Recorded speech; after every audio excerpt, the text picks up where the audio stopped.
A terrifying secret that had been buried for decades, shielded from a country too weak to confront it, was discovered in Medina County, Ohio, in the fall of 1856. The remains of children who were never supposed to be found were interred in 23 unmarked graves beneath the Grimby home for displaced children. These weren't coincidences. They weren't illness or bad luck tragedies. They were intentional. As a shining example of Christian charity, the Grimby family, Jeremiah, Martha, and their son Caleb, presented themselves as saints. However, beneath their religious exterior, they planned atrocities that would chill you to the bone. This is more than just a murder story. It's a revelation of how evil can go undetected, wrapped in respectability, supported by the government, and shielded by a populace too scared to speak up. Your perspective on power, trust, and the systems that purport to protect the weak will shift as you descend into a forbidden truth. The Grimby home was a control mechanism, a mental prison where undesirables were eliminated, not an orphanage. As you listen, consider how many other organizations conceal their actual goals behind a facade of virtue. Medina County was a desolate frontier in 1856, where faith and pragmatism were necessary for survival. By taking advantage of this, the Grimbys established their empire at the expense of the weakest members of society. Jeremiah persuaded everyone he was a savior with his intimidating demeanor and falsified credentials. His anxious shadow, Martha, acted as a loving caregiver. But Caleb, his cold, predatory gaze betrayed the truth. They targeted the broken, orphans of cholera, fire, poverty, children no one would miss.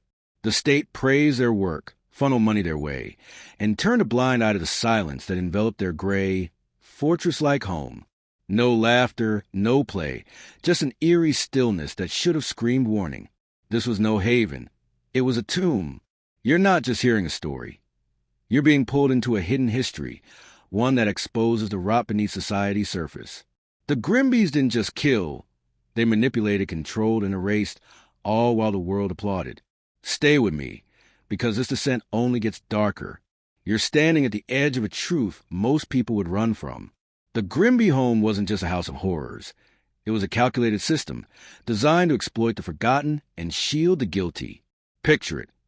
A gray, hulking structure, 3 miles from Medina's county seat, surrounded by dense oaks and maples, accessible only by a winding dirt road.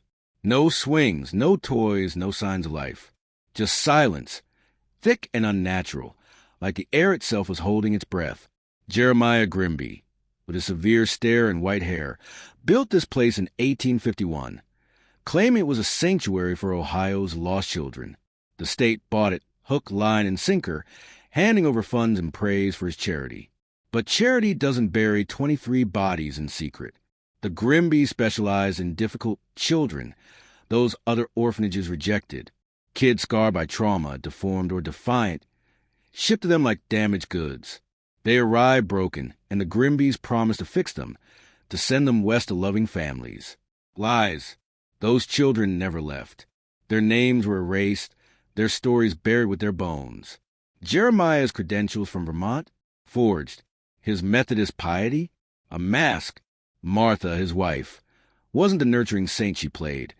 She was complicit, her nervous whispers hiding a coward's guilt. And Caleb, their son, was the worst, a predator in human skin, his pale blue eyes scanning for weakness like a wolf circling prey. The community saw what they wanted, a respectable family saving souls. But the truth was colder. The Grimbys weren't just killing, they were profiting. State money flowed in, supposedly for food, clothes, education. None of it reached the children. The home's records were meticulous, showing perfect inspections, flawless discipline, and impossible success rates. No disease, no fights, no problems. Too perfect. That perfection was a lie, a shield for something far darker. You're starting to see it, aren't you? The systems we trust, government, charity, faith, can be twisted by those who know how to play the game. The Grimbys weren't outliers. They were masters of hidden art. Control disguised as care. Keep listening, because the deeper we go, the more you'll question what you've been told. You're falling deeper now, into a truth that claws at your soul. The Grimby home wasn't just a lie.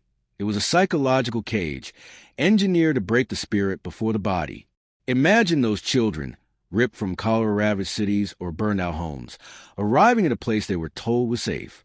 Instead, they found a fortress of control. The Grimbys didn't just kill. They mastered the art of erasure, stripping away identity, hope, and humanity. The children's days were ruled by silence, enforced unnatural, suffocating. No laughter, no games, just rigid discipline under Caleb's cold gaze. He didn't teach, he dominated, his presence a constant threat. The children weren't students. They were prisoners, their traumas weaponized to keep them docile.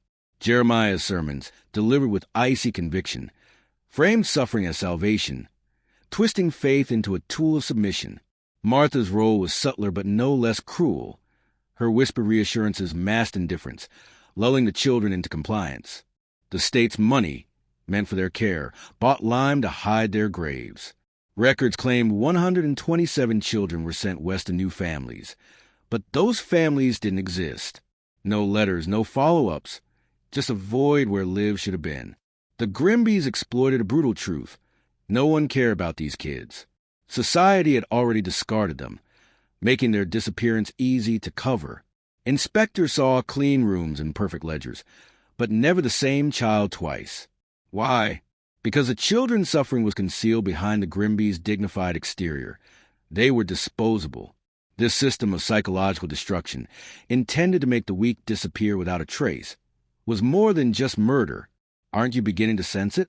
That discomfort, that rage at the way that the weak are exploited by the powerful. The Grimbys were not isolated monsters. Rather, they were a sign of society that was prepared to ignore them. Their house served as a model for how organizations can conceal atrocities behind a facade of virtue, a microcosm of control. What else have we overlooked, you ask? What other systems benefit from quiet? You're discovering a truth that compels you to consider everything, not just history. Continue because you will see more of the world's hidden machinery the deeper you go. You can't go back now that you're in deep. The Grimby home was a dark art of mind-bending and will-breaking, a masterclass of manipulation rather than merely a slaughterhouse. Not only were the children killed, but their existence was wiped out of the world like a stain.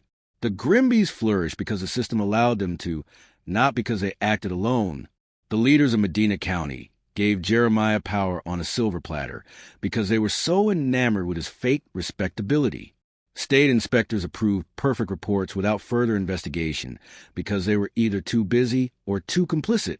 Why? Because the Grimbys were skilled at playing on people's trust. Their gray walls concealed screams that no one wanted to hear, making their house a stronghold of silence. Hauling bundles wrapped in canvas into the woods as part of Caleb's nightly rituals wasn't an accident. It was a planned action. When lime was purchased in large quantities, it did more than simply cover graves. It also dissolved evidence and reduced people to dust. The kids, who were called troubled or unwanted, were ideal victims because nobody asked why they weren't there. Jeremiah's teachings persuaded the children that their suffering was a result of divine decree, twisting the Bible into chains. Martha's anxious murmurs were not consoling. Rather, they served as a predator's bait, keeping hope just out of reach. This machine of death was powered by state funds intended for care, which were used to buy silence from a populace that was too content to speak up. Consider this. Over the course of 5 years, 127 children were placed to unidentified farms in the West, leaving no evidence of their presence. No records, no letters, no evidence. In addition to killing, the Grimbys made money off of a culture that prioritized appearances over reality. Aren't you seeing it now? How institutions ignore victims who are invisible and how power defends itself. This was a systemic failure and a betrayal of every child who relied on the outside world to save them, not just a family's evil. You're not merely listening to a story. You're exposing the corruption of society that conceals it behind faith and charity. What other atrocities are we overlooking today under the guise of respectability? You ask. Truth is dangerous, and those who hold it are rarely safe. This becomes more evident the deeper you go. You'll be completely shocked by the next revelation, so keep listening. The air is growing heavier as you descend farther. The Grimby home was more than just a scene of crime. It was a psychological battleground where the strong trampled the weak in the name of redemption. Those kids, who were already traumatized by loss, were told falsehoods that their suffering was part of God's plan and that it was a good thing to keep quiet. The Grimbys destroyed minds and turned hope into despair in addition to killing bodies. Caleb used fear as a weapon, dissecting every flinch and tear with his pale eyes. Children quickly learned that if they spoke, they would suffer. If they resisted, they would disappear. Their souls were bound to obedience by Jeremiah's voice, which boomed with false piety and transformed faith into a prison. The cruelest part was played by Martha, who gave them slivers of kindness, just enough to keep them holding on to a lie. The silence in the house was not discipline but fear, a stifling mist that smothered disobedience. Their graves were constructed with state funds intended to save them. There were only bare walls and the smell of decayed pine oil, no books, toys, or traces of childhood. The Grimbys' records were a farce. 127 kids were sent west, but nobody ever got in touch with them. Why? Since society didn't give a damn. These were nobody's children. The abandoned, the malformed, the rebellious. The Grimbys were aware of this and took advantage of it. Their house was a black hole where people vanished. Inspectors observed a facade of order, neat ledgers, and spotless desks. However, the groans and soft sobs coming from locked rooms were never heard by them. The community was also complicit, prioritizing comfort over inquiry. Despite the silence that begged for change, they applauded the Grimbys and gave to their cause. Don't you feel it now? That anger at a society that allows the strong to take advantage of the weak. This was not merely a family's transgression. Rather, it was the blueprint for a system that would eliminate undesirables while the rest of the world cheered. The lies we are taught about justice and charity are sliced away by the truth, which acts as a blade. What other systems benefit from our blindness? You ask. You're awakening to a reality that requires you to view the world in a different way, not merely learning about the past. The next truth will burn even hotter, so stay with me. The shadows are getting closer now that you're deeper. The Grimby home was more than just a trap.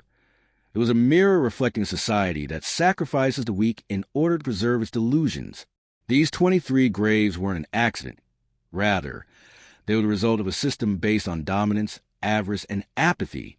The Grimbys took advantage of people who wanted to believe in heroes, not just kids. Jeremiah gained allies in state houses and churches thanks to his fake credentials and charismatic Methodist demeanor. These men saw his success and didn't inquire further. Martha's trembling hands belied a heart that didn't care, and her anxious piety dispelled suspicion. However, Caleb was the one who carried out the execution. No one paid attention to his warning because of his icy, predatory gaze. With no families, no advocates, and no hope, the already traumatized children were ideal prey. In addition to fear, a psychological machine that weakened their will also kept them silent. While Martha's whispers promised safety that never materialized, Jeremiah's sermons transformed their suffering into divine retribution. The house's barren walls, sterile workstations, and locked doors served as containment measures rather than care. Lime and shovels were purchased with state funds intended for education and food. Those 127 placements to farms in the West? A fabrication, an outright lie that revealed the flaws in the system. Nobody checked. Nobody gave a damn. Instead of cries from locked rooms with the smell of decay beneath the pine oil, inspectors saw flawless records. The neighborhood also contributed by applauding the Grimbys despite the unsettling silence of a place that was home to dozens of kids. Erasure, the willful disappearance of lives that society had already discarded, was more than just murder. Don't you feel the weight now? The rage at a society that, under the guise of respectability, allows the powerful to feast on the weak. The Grimbys were not outliers. Rather, they were the result of a system that penalizes truth and rewards compliance. You're witnessing the blueprint of control that continues to function today, concealed in organizations we're taught to trust, rather than merely hearing a story. To secure this awakening and join those who see past the lies, leave 2 comments below that contain the phrase, "Unveil the truth," right now. The next revelation will pierce even more deeply. So keep going. Now that you've stepped over a threshold, the truth is grabbing hold of you. As the world applauded, The powerful honed their craft of wiping out lives of the Grimby home, which was more than just a place of death. Not only were those 23 graves buried beneath the Ohio soil, but they also served as proof of a system that feeds off of silence. The Grimbys created evil by taking advantage of a culture that was too quick to believe outward appearances. Because of his fabricated credentials and strategic religiosity, Jeremiah gained favors from state officials, church boards, and even the sheriff. Martha's faltering act of concern concealed a heart that was complicit in the atrocity. However, Caleb was a blade. His nightly forays into the woods were a ritual of disposal, and his pale eyes saw weakness and cut it out. The kids were easy prey because they were broken by the harshness of life. Jeremiah's perverse sermons and Martha's phony goodwill turned their fear into a weapon and silenced their voices. The house was a prison, not a haven, with its locked doors, sterile hallways, and pine oil-covered stench of decay. Lime was purchased with state funds intended for cultivation in order to obliterate the evidence. What about those 127 successful placements? A lie so obvious that it reveals the decay of a system that didn't care to verify. There was a gap where lives ought to have been. No letters, no evidence. Inspectors observed what the Grimbys desired: a facade of order, empty rooms, and flawless records. By applauding the Grimbys and ignoring the silence that begged for change, the community was also guilty. Aren't you feeling it? That blaze in your chest, that anger at a society that allows the strong to take advantage of the weak. This was more than just a crime. It served as a model for how organizations conceal atrocities behind respectability. The Grimbys were masters of a truth we're still blind to. Power protects itself, and the vulnerable pay the price. You're not just listening. You're waking up to a world built on lies. Comment, unveil the truth. Twice below to seal this awakening, to stand with those who see through the deception. The deeper we go, the more you'll see how this evil lives on, hidden in plain sight. You're in the heart of the abyss now, and the truth is a weight you can't shake. The Grimby home wasn't just a killing ground. It was a machine of psychological destruction, built to erase the unwanted while the world turned away. Those 23 graves were no accident. They were the final act of a system that fed on vulnerability. The Grimbys didn't just murder. They orchestrated a silent genocide, cloaked in charity. Jeremiah's commanding presence and forged piety bought him untouchable status. Church leaders, politicians, even the sheriff were in his debt. Martha's nervous whispers weren't weakness. They were a calculated act, luring children into trust before betrayal. Caleb, though, was a true predator. His pale eyes didn't just see. They hunted, stripping away hope with every glance. The children, scarred by cholera, fire, or poverty, were perfect victims. No one to mourn them, no one to ask questions. Their silence was enforced through terror. Jeremiah's sermons twisted their suffering into divine will, while Martha's false kindness kept them tethered to a lie. The home's bare walls, locked doors, and stench of decay weren't care. They were control, a prison disguised as salvation. State money, meant for nurture, bought lime to erase the evidence. Those 127 placements to Weston Farms? A fiction so bold it exposes the system's failure. No follow-ups, no letters, just a void where lives vanished. Inspectors saw pristine ledgers, not the moans from locked rooms or the graves hidden in the woods. The community, complicit in their silence, praised the Grimbys while ignoring the eerie quiet of a place that should have echoed with life. You feel it now, don't you? That burning rage of a world that protects the powerful and discards the weak. This wasn't just evil. It was a blueprint for how systems hide horror behind respectability. The Grimbys were no anomaly. They were a symptom of a society that values image over truth. You're not just hearing history. You're seeing the machinery of control that still operates today in institutions we're taught to trust. The truth is a fire, and once it's lit, it changes you. Keep going, because the next revelation will show you just how deep this darkness runs. You're neck deep in the darkness now, and the truth is a chain around your heart. The Grimby home wasn't just a slaughterhouse. It was a laboratory of control, where the powerful perfected the art of erasing lives while society applauded. Those 23 graves, hidden in the Ohio woods, were the final signature of a system that fed on the forgotten. The Grimbys weren't careless killers. They were architects of annihilation, exploiting a world too eager to believe in saviors. Jeremiah's forged piety and calculated charm wove a web of influence. Church elders, state officials, even Sheriff Brayton were bound in by favors or fear. Martha's trembling facade wasn't frailty. It was a mask, luring children into a trap of false hope. Caleb, though, was the executioner. His pale eyes didn't just watch. They consumed, turning every child's fear into fuel for his dominion. The children broken by life's cruelties were perfect targets. No family, no voice, no future. Their silence was forged in crucible of terror. Jeremiah's sermons twisted their pain into divine judgment, while Martha's whispers promised salvation that was a lie. The home's sterile halls, locked doors, and stench of decay masked by pine oil weren't care. They were a tomb in waiting. State funds, meant to save, bought the lime that dissolved their bodies. Those 127 placements to Western farms? A myth, a lie so audacious it reveals the system's blindness. Just a black hole where lives disappeared. No letters, no evidence. Only what the Grimbys permitted was visible to inspectors. Immaculate ledgers, vacant rooms, and a perfect facade. The community was also at fault, applauding the Grimbys despite the horrified silence. Aren't you burning with it now? That rage at a society that buries the weak and protects the powerful. This was more than just a crime. It was a scheme, a model for how organizations conceal evil under the guise of charity. The Grimbys were not outcasts. Rather, they were the sinister mirror of the system, making money off a culture that throws out the undesirable. You're discovering a truth that changes your perspective on power, not just studying history. Keep going down because the next revelation will show you when this lie-filled house started to fall apart. The Grimbys' house of lies started to fall apart, and now you're standing on the brink of a fissure. Edmund Hartwell was the first to wield the truth, which is a blade. This Cincinnati photographer was assigned to photograph Ohio's orphanages when he arrived at the Grimby home in September 1856, camera in hand. He discovered a stronghold of fear rather than charity. The gray structure loomed, its small windows resembling prison slits rather than windows in a house. There was only a silence that tore at his stomach. No play, no laughter.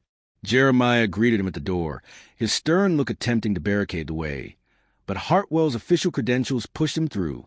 There were no toys, bare walls, or signs of childhood in the sterile house. Martha's anxious murmurs about discipline sounded hollow as Caleb followed him around, his pale eyes following every step. Caleb dismissed the faint groans and gentle sobs coming from locked rooms as unwell children. Hartwell later discovered it beneath the dining hall table. "Help us," etched in frantic scratches. That request was ingrained in his spirit. He was unable to ignore it. He investigated further back in Cincinnati, comparing notes with other photographers who had witnessed bustling, boisterous orphanages. Nothing like the eerie emptiness of the Grimbys. When he pressed welfare clerk Samuel Hutchkins, he acknowledged that the home was too perfect. No illnesses, problems, or repeat children. With 127 placements to farms in the West, but no letters or evidence, Hartwell's blood ran cold. The lie was coming undone. He talked to locals, and the storekeeper, Sarah Kellerman, pointed out that the Grimbys purchased limes rather than toys. Hartwell's suspicion turned into an obsession when Dr. Marcus Tilton, who was never called to treat a child there, described their health as impossible. He went back to Medina and watched the house from the forest. There were no kids playing. There was no laundry hanging. At night, however, Caleb dragged bundles of canvas into the forest, where shovels scraped and lanterns flickered. Don't you feel it? That glimmer of rebellion against a truth-burying system.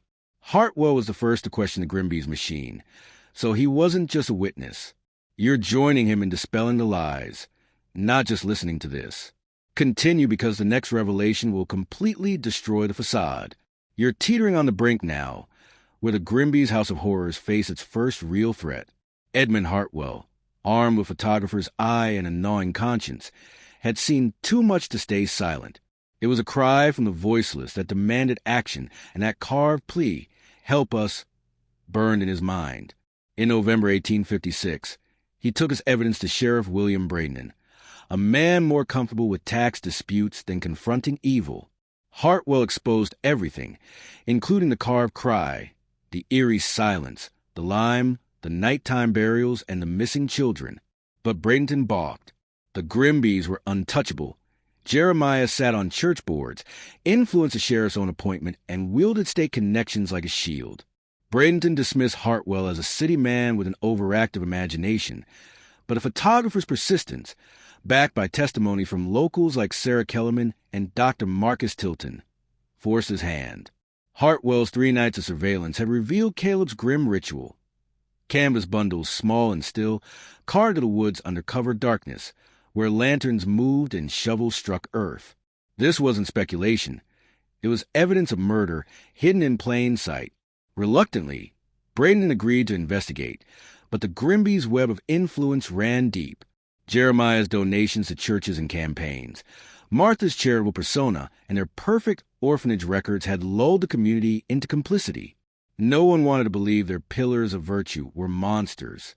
Yet Hartwell's findings, 127 placements with no trace, no letters, no proof, exposed a truth too heavy to ignore. The system that funded the Grimbys praised their work and ignored the silence was cracking. You feel it, don't you? That surge of defiance, that need to tear down the lies. Hartwell wasn't just a man. He was a spark, igniting a reckoning against a machine that devoured the vulnerable. You're not just listening. You're standing with him, demanding the truth. The Grimby's facade was crumbling, but the system that enabled them fought to stay hidden. Ask yourself, what other truths are buried by those in power?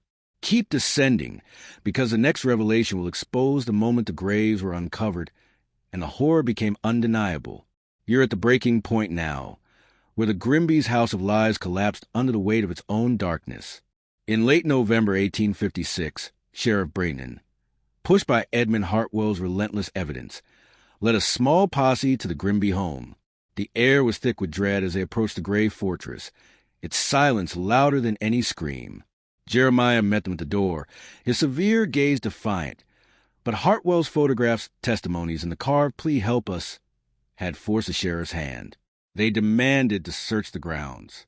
Caleb's pale eyes burned with rage, but resistance was futile. The posse moved to the woods behind the staff quarters, where Hartwell had seen Caleb's nightly ritual. Shovels struck earth, and within hours, the first grave was uncovered, a small, shallow pit, dusted with lime, holding the remains of a child no older than 10. Then another, and another. 23 unmarked graves, each a silent scream of betrayal. The children, erased from records, had been buried with chilling precision, their bodies wrapped in canvas, their lives reduced to nothing. The community, once complicit in their silence, recoiled in horror. Jeremiah's influence in the state, his church connections, and his falsified credentials were no longer enough to protect him. Martha's nervous whispers turned to sobs, her facade of care shattered, unrepentant. Caleb gazed down the posse with the composure of a predator. This slaughter was made possible by state funds that were intended to save, exposing the flaws in the system. Inspectors who had commended the Grimby's perfect records now had to face the reality. A machine that made money off of death had tricked them. Years of ignoring the silence and applauding the Grimby's while children disappeared left the community stained as well. Don't you feel it? That raw fury at a world that let this happen, that shielded monsters behind respectability. This wasn't just a crime. It was a revelation of how power protects itself, how systems erase the vulnerable to maintain their lies. You're not just witnessing history. You're seeing the gears of a machine that still grinds today in institutions we're taught to trust. Keep going, because the next truth will show how the Grimby's face justice and how the system tried to bury its shame. You're standing in the wreckage now, where the Grimby's empire of lies was torn open, exposing a truth too raw to ignore. Medina County's illusions were shattered in November 1856 when 23 graves were discovered. Jeremiah, Martha, and Caleb were taken into custody by Sheriff Braden after being compelled to do so by Hartwell's evidence. Once blind, the community now had to confront the terrifying reality that their foundations of altruism were monsters. Nothing, not even Jeremiah's falsified credentials or his connections in the state or church, could save him. Martha's faltering exterior gave way to confessions, and her mumblings exposed her involvement in the killings. But Caleb was unmoving, his sallow eyes revealing nothing but blazing disobedience. The trial proceeded quickly but quietly, as though the state wished to conceal the truth once more. For decades, newspapers only published snippets of the story because they were concerned about the brittle morale of a young country. The system that allowed the Grimbys to be convicted and given a hanging sentence rushed to hide its tracks. The state inspectors who had praised a perfect orphanage were not held accountable. Claiming ignorance, church leaders who had supported Jeremiah distanced themselves. The community lamented the children, but not their own inaction, complicit in their silence. Little, lime-dusted, and nameless, those 23 graves contained children whose stories had been stolen by a machine that made money off of their suffering. A system that didn't care enough to check was exposed by the 127 placements, which were a lie and a paper trail to nowhere. A slaughterhouse was constructed with state funds that were intended to save. Don't you feel it? That raging rage at a society that shields the strong while eradicating the weak. The Grimbys were more than just murderers. They represented the sinister core of a culture that prioritizes appearance over reality. This was a symptom of a system that thrives on control and hides evil and respectability. It wasn't a single crime. Not only are you listening to history, but you are also witnessing the blueprint of a machine that continues to function in establishments that we are supposed to have faith in. The truth is a fire that is changing you and making you think critically about everything. What other atrocities lurk beneath the veneers of virtue that are present today? Continue descending, because the next revelation will demonstrate how this darkness persists and reverberates in the systems that we currently rely on. You are currently in the aftermath, where the scars from the Grimby's atrocities are permanent. Their crimes were revealed during the 1856 trial. 23 children were buried and 127 disappeared. But the revelation did not free the world. Rather, it further buried it. The system that gave rise to the Grimbys did not hang them. Church boards, government representatives, and complicit inspectors were all part of Jeremiah's network of influence, but they all escaped unharmed. They rewrote their roles to avoid the stain and claimed ignorance. Once proud of their saintly Grimbys, the community grieved for a short time before turning away because they didn't want to be silent themselves.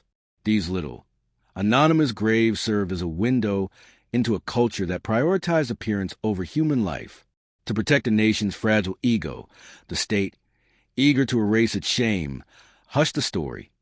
Newspapers hardly mentioned it for decades. The children who had suffered from poverty, cholera, and fire were twice erased, once by the Grimby's lime and again by a society that would not remember. The system's failure was due to its design, not a carelessness. A slaughterhouse was constructed with money intended for care. Inspectors disregarded groans from locked rooms after witnessing perfection. A disturbing reality was revealed by the 127 placements to non-existent farms. Nobody checked because nobody gave a damn. The Grimbys took advantage of this, using their house as a control mechanism to make money off of the abandoned. Don't you feel it? That raging rage is society that allows the strong to eat while the weak disappear. This was more than just a crime. It was a dark model of how systems conceal evil behind altruism. The Grimbys were not an exception. Their tactics are still used in institutions today as a warning. Power continues to defend itself by hiding the truth behind bureaucracy and disguising corruption as respectability. You're not merely listening to a narrative. You're witnessing the ongoing control apparatus in institutions we're supposed to trust, such as governments and nonprofit organizations. The truth demands that you question everything, and it cuts you open like a blade. What other atrocities lurk behind the facades of today? When we turn a blind eye, what other lives are lost? Keep going, because the final revelation will tie this darkness to the world you live in now, showing you the shadows that still linger. You've reached the bottom now, where the Grimby's darkness casts a shadow that stretches into today. These 127 lost lives and those 23 graves are more than just history. They are a warning etched into the very fabric of our world. The Grimbys were hanged, but the system that enabled them still breathes. Jeremiah's fake piety, Martha's calculating tremors, and Caleb's predatory gaze with a face of machine that thrives on control, erasing the unwanted with society's silent consent. It lives in institutions that hide corruption and virtue, in systems that take advantage of the weak while we applaud their charity. Their killing ground was constructed with state funds that were intended to save lives. Blinded by flawless ledgers, inspectors disregarded the pleas. While children disappeared, the community, lulled by respectability, praised monsters. This was not an isolated incident. Rather, it is a pattern that is ingrained in all systems that prioritize appearance over reality. The same machinery continues to work today. In foster care scandals, in organizations that silence the weak in order to protect the powerful, and in charities that give money to the powerful. Don't you feel it? That intense desire to expose the lies and see the world for what it truly is. The Grimbys demonstrated to us how power lurks behind bureaucracy, behind piety, and behind our own will to ignore it. You've changed since the beginning of this. This reality has altered you and made you more aware of the systems that continue to exploit the weak. In addition to being a witness, you're also a bearer of dangerous knowledge that, in the right hands, has the power to change the world. What are you ignoring today, you ask? Which facade do you believe? The Grimby's graves are gone, but their shadow lingers in every unchecked institution, every silenced voice. Now it is your responsibility to demand the truth, challenge the systems, and see through the lies. To secure this change and join those who refuse to be blind, leave 2 comments below that read, "Unveil the truth." Share this video, because this knowledge isn't just power, it's a weapon. Unless you create it, the world doesn't change. The abyss is visible to you. What are you going to do with your knowledge now? If this journey into the Grimby's darkness shook you, don't let it end here. Subscribe, hit the like button, and comment "Unveil the Truth" twice to join the fight for hidden truths. Share this video to wake others up, because together we can expose the shadows that still haunt our world.